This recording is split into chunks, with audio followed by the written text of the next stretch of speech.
2வது ப்ரோமோ வந்துருச்சு. நம்ம நெனச்ச மாரியே இந்த 3 இடியட்ஸ் சேர்ந்துக்கிட்டு சௌந்தர்யாவ தான் டார்கெட் பண்றாங்க. இந்த 2வது ப்ரோமோல பார்க்கும்போது அவ்வளோ காண்டுகளா அது நேத்தைக்கு தான் வந்து டார்கெட் பண்ணாங்க. இன்னைக்கு டார்கெட் பண்றாங்க. ஐயோ! அப்படிங்கிற மாரி இருக்குது.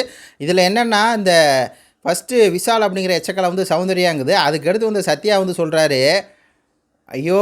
அந்த பிரச்சனை வீட்ல இருக்க எல்லா ட்ரபுளுக்குமே காரணம் வந்து சௌந்தர்யா அப்படி சொல்லி லிட்டரலா கதர்றாரு அப்படின்னு தான் சொன்னோம். சௌந்தர்யா பார்த்து சத்யாவுக்கு வந்து ஒரு பயம் வந்துருச்சுங்க. இந்த மாரி வந்து சௌந்தர்யா இந்த அளவுக்கு பண்றாளே! அப்படிங்கிற ஒரு பயம் இருக்குல்ல. சௌந்தர்யா பார்த்தா ஒரு பயத்தில தான் ட்ரபுள் சொல்லி வந்து கதர்றாப்புல.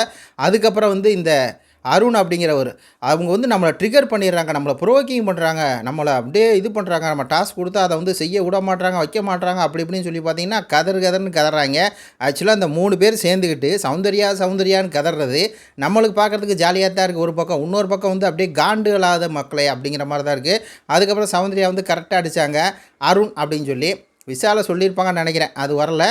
2 பேத்த நாமினேஷன் பண்ணுவாங்க சௌந்தர்யா நம்மளுக்கு தெரியும். ஒண்ணு அருணா, ஒண்ணு விஷாலன்ட்டு. அருண வந்து சொல்றாங்க. அருண் என்ன சொன்னாங்க அப்படிங்கிற காரணம் வரல. அதுக்கப்புறம் ஜாக்லினும் அருண் தான் சொல்கிறாங்க அவர்கிட்ட பேசுகிறதுக்கே வந்து பயமாக இருக்குது அப்படிங்கிற மாதிரி.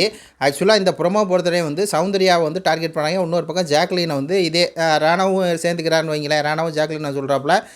மொத்தத்தில் இந்த ப்ரொமோ பொறுத்தவரை வந்து சௌந்தர்யாவை இந்த 3 இடியட்ஸும் வந்து டார்கெட் பண்ணுறாங்க. நீங்கள் டார்கெட் பண்ணுங்கள். நீங்கள் டார்கெட் பண்ணால் தான் இங்கே தலை வளருவா அப்படிங்கிற மாதிரி இருக்குது.